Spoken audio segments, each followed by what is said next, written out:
Obrigado, bom dia. Obrigado por estar aqui nessa sessão. Os que falam inglês, tem tradução.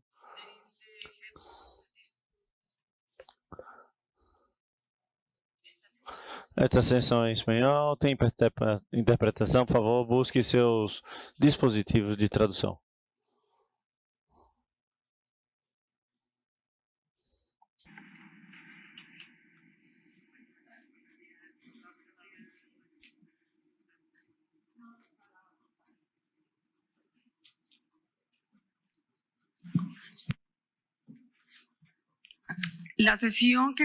A sessão que vamos ter neste momento é sobre o fortalecimento da cadeia de frios e lições aprendidas durante a pandemia do Covid-19.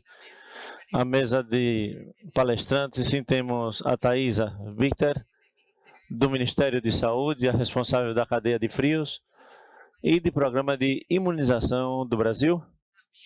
Também temos a Sandra Aparício, trabalha no Ministério de Saúde de Colômbia, e Juan Pablo Rodrigues, que é o responsável da cadeia de frios do Programa de Imunização do Chile.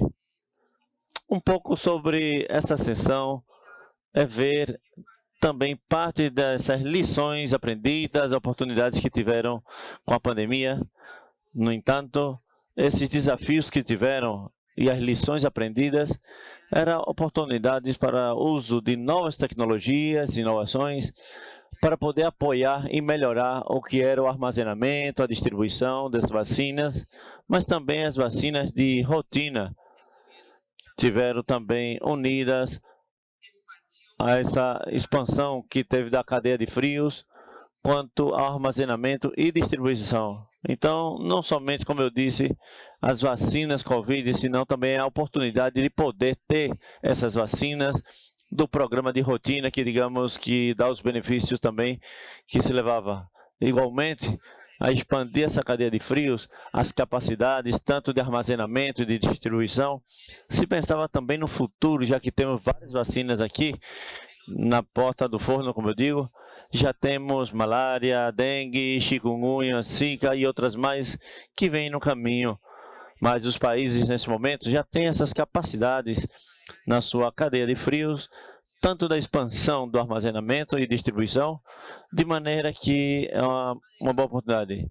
Ademais, de oportunidade como Chile, que vindo trabalhando na validade de equipamentos, que vem vendo como pode fazer essa validar esses equipamentos que possam ser armazenados e distribuídos dentro dessas normas que eles têm em Chile para o armazenamento e distribuição dessas vacinas.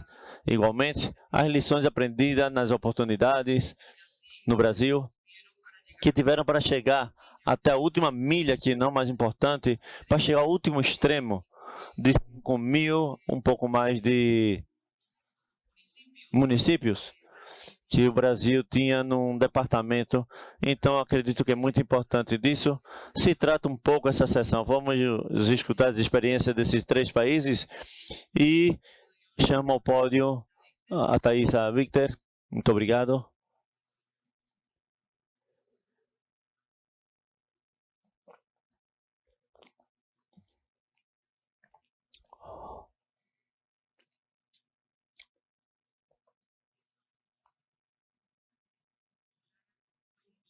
Olá, buenos dias. Gostaria de agradecer ao OMS e ao PS pelo convite para participar de TechNet. Brasil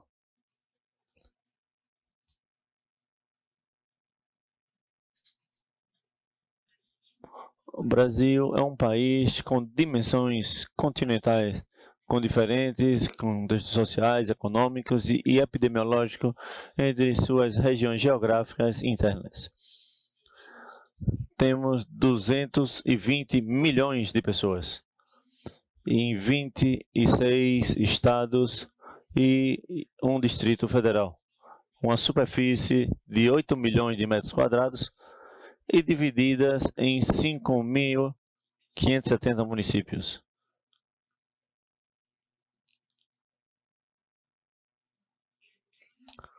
O Plano Nacional de Operacional da Covid-19 foi um documento publicado periodicamente pelo Ministério da Saúde em dezembro de 2020 a setembro de 2022, que consolidou essas estratégias de imunização contra a doença no país.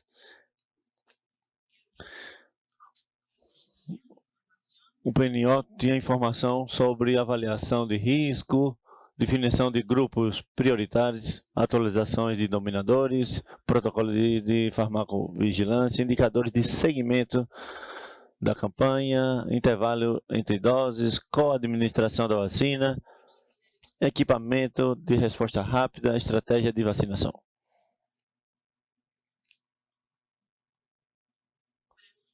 O Brasil adaptou essa estratégia de vacinar os grupos prioritários com maior risco de hospitalização. Os grupos se ampliaram à medida que aumentou a disponibilidade das doses, como pessoas com 90 anos ou mais, pessoas com discapacidade institucionalizada, trabalhadores da saúde, povos de comunidades tradicionais, forças de segurança e salvamento.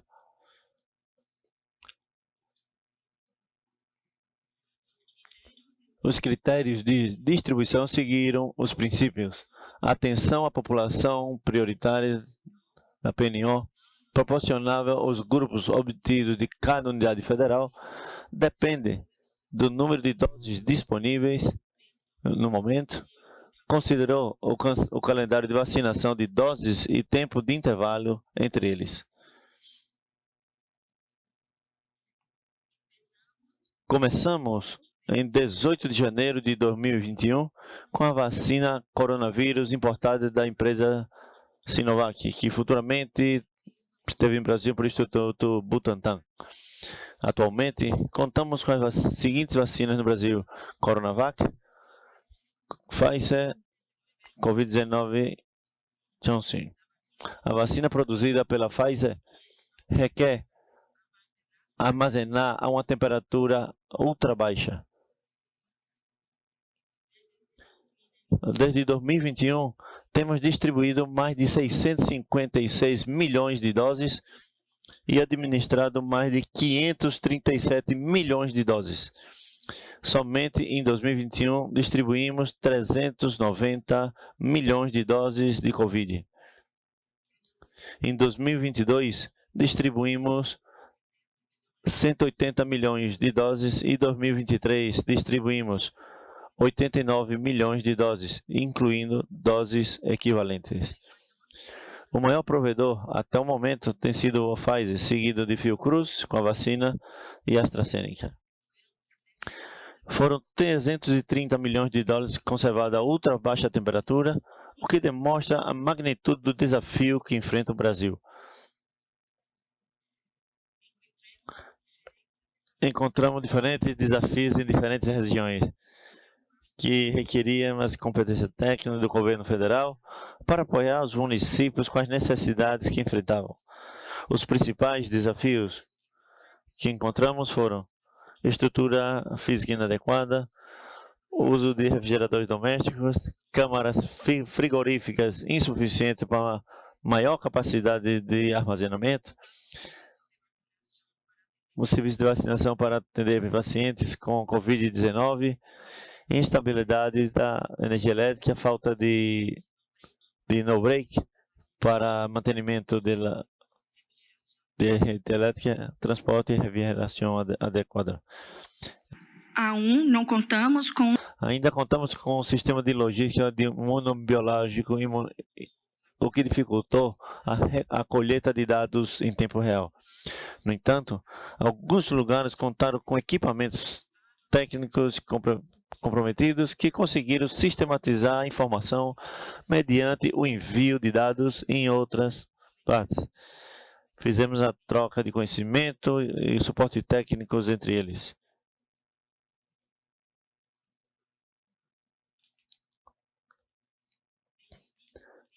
Decidimos poder colocar exemplo de um estado que tem um dos maiores desafios que eu apresentei, o estado do Amazonas, tem uma extensão territorial muito ampla e uma baixa densidade populacional, o que supõe um desafio para a cadeia logística dessas vacinas. Ademais, também conta com vários tipos de complicações tradicionais.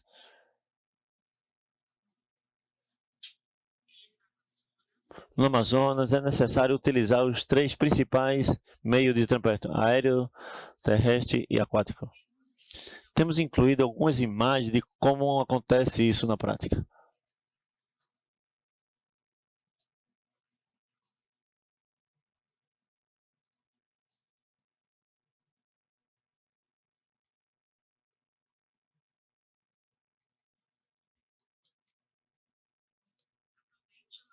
Aproveito a oportunidade para agradecer e demonstrar todo o apoio da UPS ao Brasil para enfrentar esses desafios, com a doação de caixas térmicas, importações, entrega de vacinas, seringas e agulhas, quando necessitávamos aumentar a disponibilidade de doses para a população, via COVAX ou diretamente com o Ministério. Também doaram parte dos ultracongeladores que utilizávamos, ademais de todo o apoio técnico para a elaboração de nossos alinhamentos. Queria agradecer novamente à OMS e à UPS pelo convite, nossos equipamentos de Sistema Único de Saúde que trabalharam forte para proteger a nossa população, especialmente as equipes de saúde que coordena todo o processo, ademais da saúde no estado do Amazonas, que vejo como você vê com informação. Eu forneço imagem para compartilhar com vocês. Muito obrigado. Muito obrigado, Thaisa. Muito bem o espanhol, não portunhol. Parabéns. Bueno, Vamos chamar então ao pódio Sandra Aparício.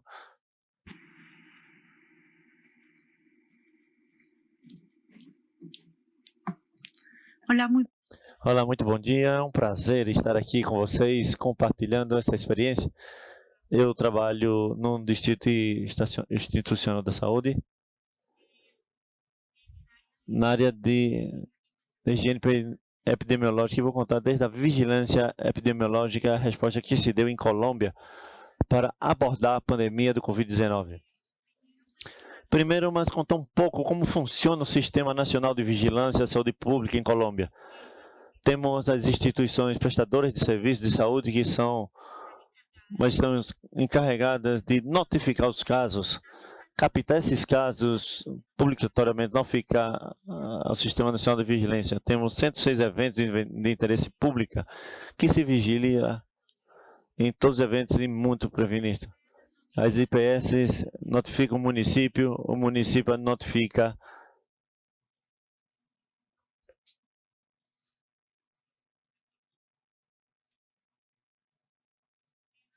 notifica o município e o município ao departamento, o departamento à nação.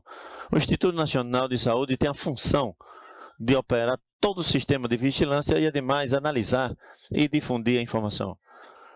Esta informação se difunde através do Boletim Epidemiológico Nacional, que se publica nas sextas-feiras. No entanto, antes de fazer esse informe, se faz uma análise e uma depuração dessa informação para garantir a qualidade.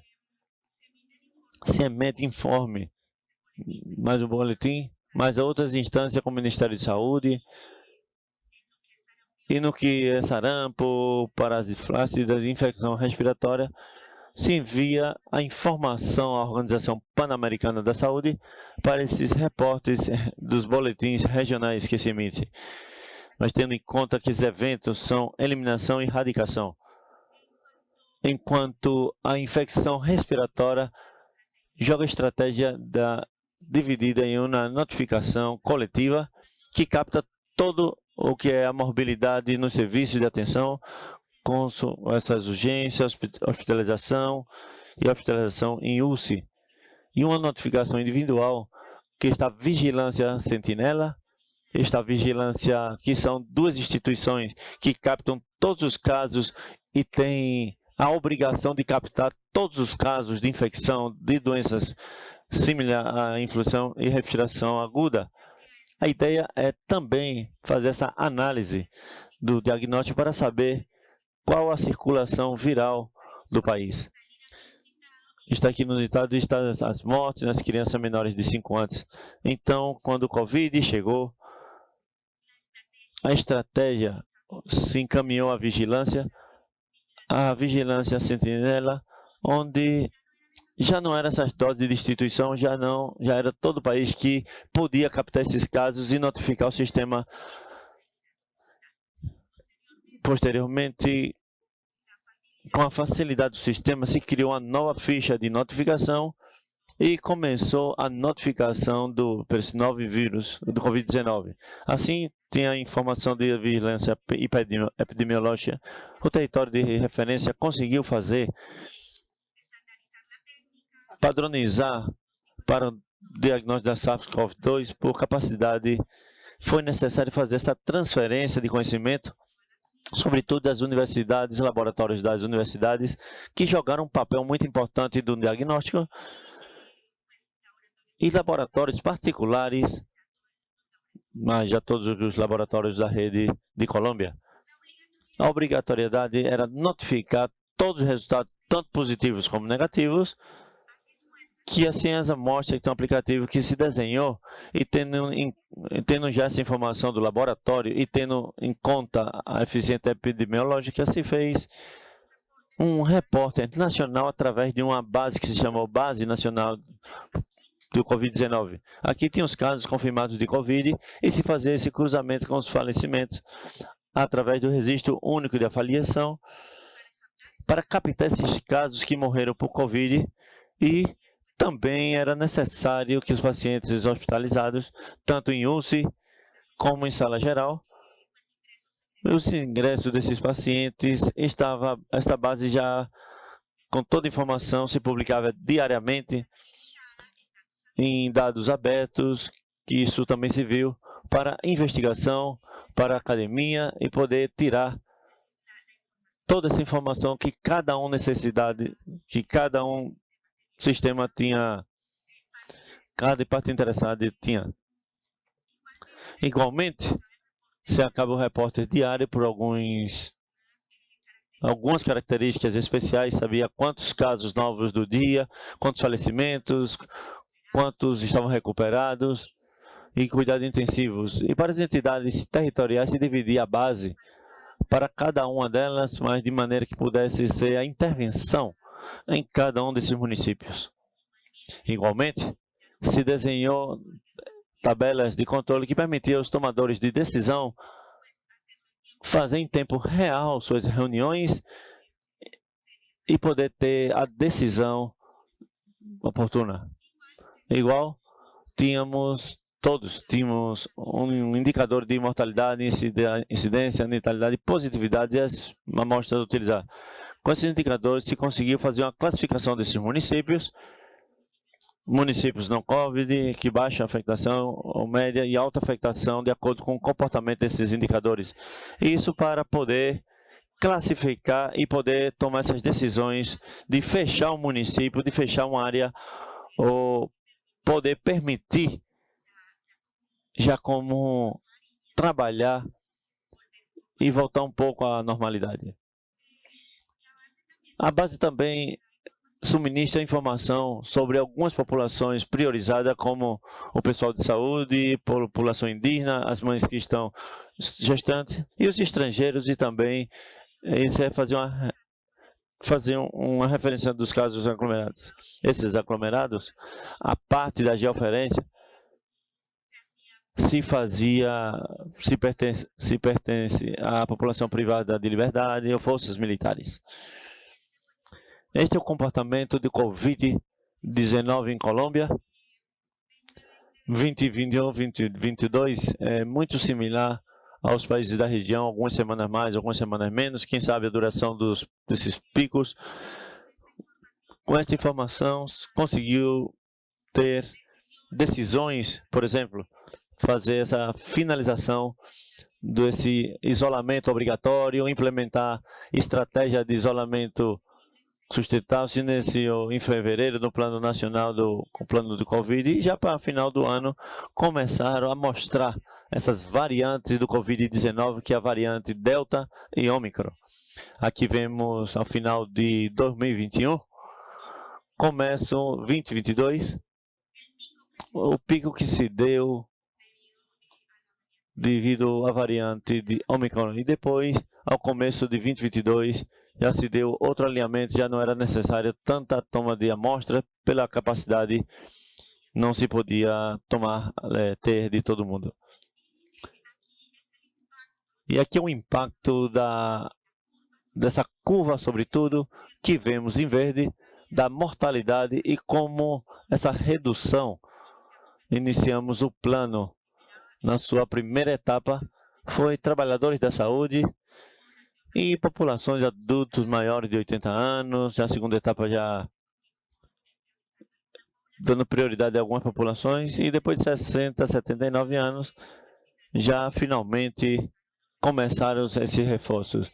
Se bem, como eu dizia, ao final do 2021, se aumentou essa incidência, vemos como a mortalidade, pois, claramente, sim, aumentou, mas não foi tão grande como nos picos anteriores.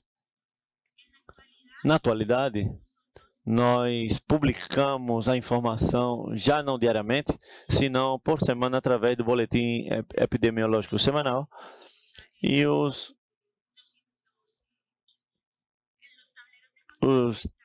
as tabelas de controles estão, como vocês podem buscar, o TASSIGILA ou boletim epidemiológico semanal, e aí está não somente a informação de Covid, senão todos os eventos. Nós fazemos uma publicação anual, uma publicação semestral, e se faz infografias periódicas de todos os eventos, sobre todos imunopreveníveis. Eu convido a todos que consultem. Eu gosto muito de buscar da região também, porque podemos comparar e ver como estamos nesses eventos, por exemplo, como está o sarampo, como está parasiflácia, que são os eventos que estão em maior risco nesse momento. E para terminar, a articulação com as diferentes instituições conseguiu gerar informação para poder tomar essas decisões. É importante continuar com essas ações de detecção de Covid-19, mas também é importante, ou seja, o diagnóstico que deixou o Covid-19 é importante para nós, para os outros eventos, por exemplo, a ordem da difteria pode ser facilmente diagnosticar com essas provas e não necessariamente não ter que enviar uma amostra de laboratório nacional de referência, senão poderia por... Isso é só o que eu queria comentar com vocês, e muito obrigado. Muito obrigado, Sandra. Chamamos ao pódio Juan Pablo Rodrigues.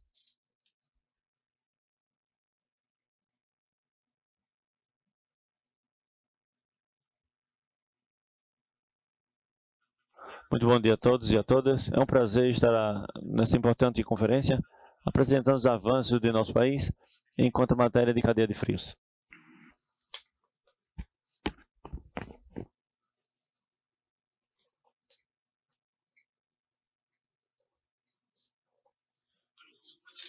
Bom, com 4.300 quilômetros, Chile tem uma ampla variedade de temperaturas. Na área norte temos o deserto e no sul temos um clima frio na Patagônia.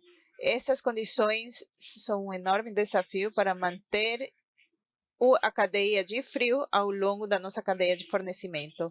Para isso, de forma administrativa, a cadeia de frio está em 3 níveis. Nível central, que é o departamento de imunizações, que sua função tem a ver com importação das vacinas e levar o nível meio para ter certeza e nesse momento manter a cadeia de frio. As políticas jurídicas também. O nível médio tem 26 depósitos de vacinas, que é guardar a cadeia de frio no período que estão armazenadas. E em alguns casos também durante o período de transporte para os serviços de saúde. No nível local, a gente tem 2.500 centros de vacinação, que durante o período de campanha de vacinação podem aumentar até 5.000 centros de vacinação. Eles têm a responsabilidade de manter a cadeia de frio nas últimas fases de transporte e armazenamento da nossa cadeia de fornecimento. O fortalecimento que a gente tem feito no Chile com a cadeia de frio é no nível meio e local. No nível meio, em 2009, com a OMS, coloca uma alerta sanitária pela influência H1N1. A gente, em Chile, a gente viu que tinha uma grande dificuldade para levar as vacinas ao longo do território. Por isso que no ano 2010, se criaram 26 bodegas com a presença em 16 regiões. Desde a sua criação, esses estabelecimentos têm um monitoramento à distância que não só visibiliza a rastreabilidade da temperatura, mas também controla o controle a nível central o funcionamento das câmaras de frio. Desde 2018, a gente começou um forte trabalho com o que tem a ver com a segurança e a qualidade de processos. Por isso, em ano 2018, a gente teve uma certificação ISO 9001-2015 para a recepção das vacinas nos depósitos regionais. Em 2019, antes da pandemia de Covid-19, a gente tinha qualificado a instalação em operação e desempenho todas as nossas áreas de armazenamento a nível regional. Em 2020, publicamos 12 procedimentos padronizados que indicam o que se precisa fazer nos depósitos de vacina desde que se recebe o produto até a entrega nos estabelecimentos de saúde e os processos no meio que acontecem, fortalecendo, então, a gestão a nível local e regional. No ano 2020, logo de 10 anos de funcionamento desses estabelecimentos a nível regional, colocamos recursos para poder fortalecer a infraestrutura crítica e ampliar a capacidade de armazenamento que se viram poucas com a chegada das vacinas de Covid-19. Então, a gente já fez uma intervenção em quase todos os estabelecimentos e um investimento de $5.000. A gente vai fazer um investimento de $9 milhões para cumprir com o fortalecimento da infraestrutura da nossa rede de depósitos de vacinas.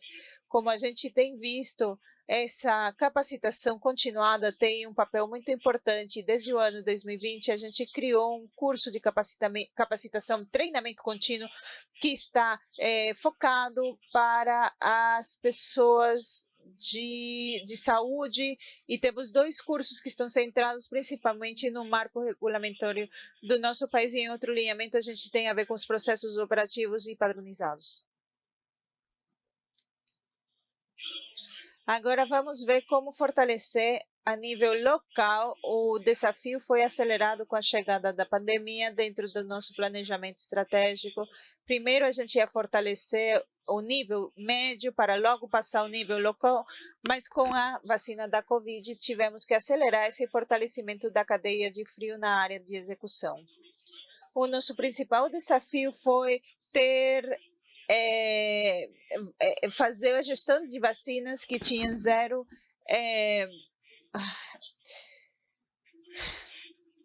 por isso que desde o departamento de imunização a gente trabalha no desenho e a configuração de 3 tipos de contenedores com capacidade de 15, 35 e 70 litros para transportar as vacinas nas diferentes fases do transporte. Esses contenedores isotérmicos foram desenhados com a empresa privada no Chile. A gente conseguiu fazer um molde em Espanha e a gente fabricou em Chile de forma massiva esses contenedores a um baixo custo, e a gente conseguiu fazer o transporte da vacina de uma forma muito eficiente. Esses contenedores também têm o nosso compromisso de diminuir a nossa pegada de carbono ao longo da nossa cadeia de fornecimento, e tem 30% de material reciclável na sua composição. Além disso, de incorporar o material reciclável na sua composição, nós trabalhamos também em padronizar essas unidades de refrigeração que até a data eram desecháveis, gerando uma grande quantidade de resíduos, e a gente importou 500 mil dessas unidades refrigerantes de água, diminuindo o risco de congelamento e a quantidade de resíduos que a gente estava gerando a nível nacional. Em outra linha, a gente incorporou os termógrafos para a rastreabilidade de temperaturas e armazenamento. E antes disso, no Chile, a gente usava termômetro de álcool que não dava os dados precisos. A incorporação desses termógrafos também leva da mão um grande trabalho da lacuna digital com as equipes de saúde, que a gente precisou fazer também treinamento continuado. Com uma cooperação técnica da OPS, a gente conseguiu 80 geladeiras e projetos de investimento desde o Ministério da Saúde, para que os serviços de saúde pudessem ter novas geladeiras clínicas. E, por último, isso daqui é uma novidade, porque antes de viajar, se publicou um marco jurídico que tem todo o aprendizado que a gente teve na pandemia, e a gente colocou um processo operativo padronizado, e no Chile a gente vai ter que trabalhar muito forte nessa implementação. Sem dúvidas, a pandemia nos deu muitas lições de aprendizado, e a primeira, e que mais difícil de aceitar, é que a cadeia de frio transcende da refrigeração. Antes da Covid-19, a gente estava preparado para vacinar e transportar as vacinas de entre 2 e 8 graus centígrados, e hoje, com a cooperação técnica, a gente tem uma capacidade de 13,2 metros cúbicos de congeladores que a gente tem distribuído de forma estratégica ao longo do país. Além disso, a gente complementou 20 equipamentos de ultracongelação com uma capacidade que poderiam ser feitos também, colocados de forma estratégica ao longo do país. A rastreabilidade da temperatura, então, teve uma importância e durante o processo da pandemia. A incorporação de termógrafo ajudou para que a gente pudesse fazer pesquisas das temperaturas que estavam acontecendo, que a gente não tinha ideia, e durante a análise da excursão da temperatura a nível central com o uso do termógrafo durante o ano 2022, a gente conseguiu liberar 7 milhões de dólares em vacinas. Por último, o transporte qualificado deu eficiência e segurança na nossa operação de logística. Segurança porque esses contenedores estão qualificados para 24 horas, suportando temperaturas externas de até 35 graus Celsius. Eficiência porque durante esse trabalho de desenho interno que a gente fez no nosso país, hoje em dia a gente pode ter acesso a esse contenedor entre 10 e 50 dólares cada um. E, claro, como eu falava também, muito importante para nós é que a gente conseguiu diminuir a pegada de carbono, incorporando materiais recicláveis no desenho desse contenedor e padronizando a comunidade de refrigerante, que a gente pode ver que vem num novo marco regulatório também esse tipo de unidades. Por último, mas não menos importante, um convite a todos vocês também. Os marcos regulatórios e normativas que a gente fez desde o Ministério da Saúde tem que se enquadrar num processo de melhoramento contínuo. A gente não pode esperar que a tecnologia avance mais rápido que os nossos processos padronizados. Por isso que a gente incorporou esses processos sob a ISO 2015. A gente já está dando uma olhada para atualizá-los e ver como a gente pode adaptar a tecnologia para as novas vacinas que venham, que possam vir. A gente tem falado muito da importância do frio, da cadeia de frio, e aqui é uma mensagem: sem cadeia de frio não existe imunização. Muito obrigada. Muchas gracias, Juan Pablo.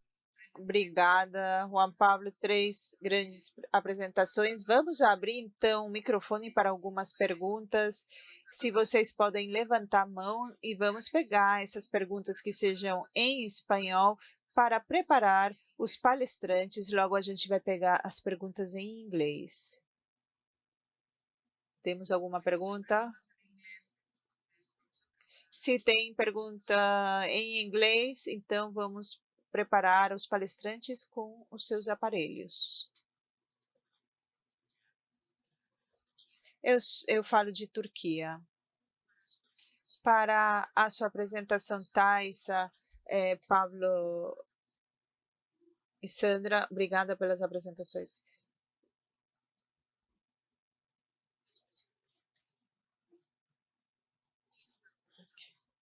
Vocês contam com trabalhos com esses países? Eu sei que no Chile tem os problemas.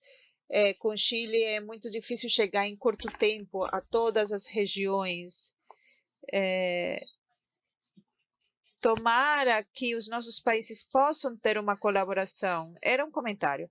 Eu gostaria de fazer uma pergunta um pouco mais técnica, Sandra.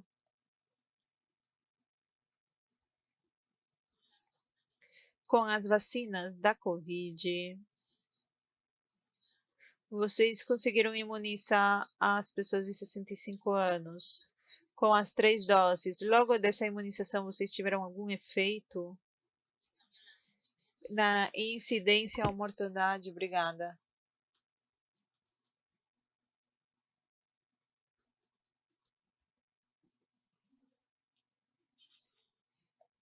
Bom, a reincidência nessa população tem sido a maior afetada. Os adultos acima de 70 anos são os maiormente afetados, infelizmente.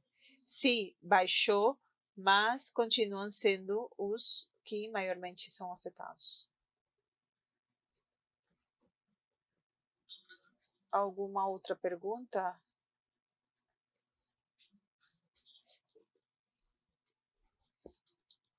Eu tenho uma pergunta para o senhor do Chile. As caixas frias que vocês fizeram o design.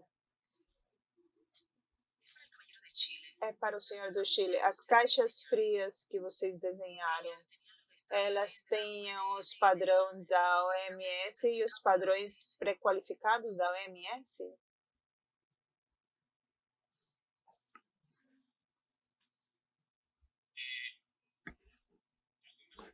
Eu conversava com a Ana Luzia que o Chile tem padrões de qualificações próprios que saem do Instituto de Saúde Pública, que conversa muito bem com as pré-qualificações da OMS, tem os mesmos componentes. Por isso que o nosso país, a estar sob essas normativas, estamos ao cumprimento desses padrões de qualificação que a gente poderia compartilhar e ver como a gente poderia fortalecer essa linha o trabalho em conjunto dos países. Aqui há outra pergunta. Acho que vai em espanhol. E outra pergunta para preparar o microfone. Olá. Sim, dá para me escutar? Ok. Eu sou da Argentina e minha pergunta é para Juan Pablo, do Chile. Eu venho de um país vizinho e com características muito parecidas. Eu gostaria de saber como vocês fizeram no Chile para treinar a equipe, de que forma vocês iniciaram com uma base não tão formada a chegar que todo o pessoal, equipe dedicada à vacinação no Chile esteja treinada na cadeia de frio, porque é um desafio muito importante como para levar essas lições aprendidas de vocês. E, inclusive, como vocês estão fazendo isso hoje em dia? Obrigada pela sua pergunta.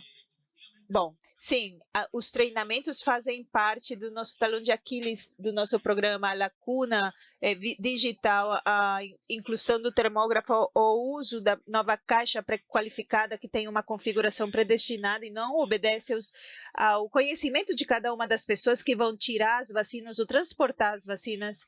É importante, então, padronizar os processos. Quando você padroniza os processos, tem que ir da mão com um plano de capacitação forte. Hoje, o nosso programa tem 4 pessoas que trabalham fortemente esses alinhamentos de trabalho e para o novo marco regulatório que eu falava com vocês, que a gente vai publicar publicou no dia 12 de outubro, a gente tem um plano de capacitação que foi fortalecido por treinamentos de modalidade online. Esses planos de treinamento estão colocados em um sítio web do Ministério da Saúde que está destinado para poder gerar criar esses cursos interativos, didáticos, com tecnologias também novas, que faz que não seja só ver uma apresentação na internet, mas que seja um pouco mais interativo. Isso ajudou a chegar a todas as áreas nacionais com essas capacitações e também fez acompanhamento com visitas em todas as regionais e fazer fóruns, seminários regionais. Temos várias estratégias para fechar essa lacuna de capacitação. A maior tem a ver com as capacitações online, mas também acompanhado com as visitas nas regiões e poder ver as dúvidas que têm as pessoas cara a cara, isso com as secretarias de ministérios e todas as pessoas que compõem o sistema sanitário. Eu quero anotar uma parte. É muito importante o treinamento da equipe de saúde que faz a rotação. E a rotação é muito alta, né? Mas a supervisão é chave, porque você não pode deixar, você faz o treinamento, mas você precisa fazer a supervisão que se estão cumprindo com as normas. Tínhamos outra pergunta, certo? Bom dia. Obrigada aos palestrantes. A minha pergunta é para Juan Pablo. Você poderia falar um pouquinho mais do sistema de monitoramento, dos termógrafos? São elaborados também com os padrões do país? Ou vocês usam alguma tecnologia externa? Sim, obrigada. O sistema de monitoramento, eu também comentava com a Nora, a gente achou uma variedade de tecnologia desenvolvidas aqui. Nas visitas que eu consegui fazer nos COF, eu vi que tem muitas coisas que a gente estava criando que já existiam. Então, por aí também o convite que os países possam conversar entre eles e compartilhar experiências de como a gente está fazendo para o melhoramento dos processos.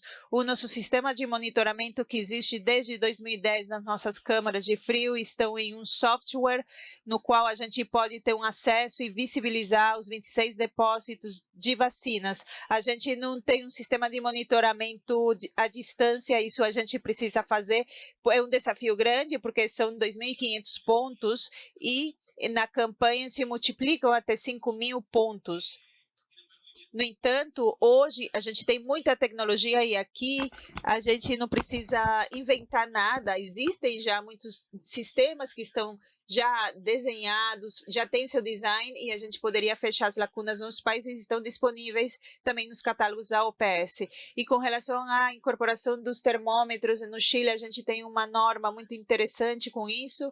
A gente exige que a compra dos termógrafos feitos venham com uma calibração de rastreabilidade, que sejam calibrados pelo Instituto, sejam reconhecidas pelo nosso Instituto e que seja uma calibração válida, reconhecido por uma empresa de amplo prestígio. Tem outra pergunta? Não vejo mão levantada de toda forma. Excelente as apresentações, experiências aprendidas e poder compartilhar com vocês, já que estão aqui nas Américas, que eu vejo gente conhecida, que fora aqui das Américas, que bom que nos acompanha. De verdade, queremos agradecer os apresentadores, excelentes apresentações, muito obrigado, um aplauso. E a vocês por nos acompanhar, muito obrigado.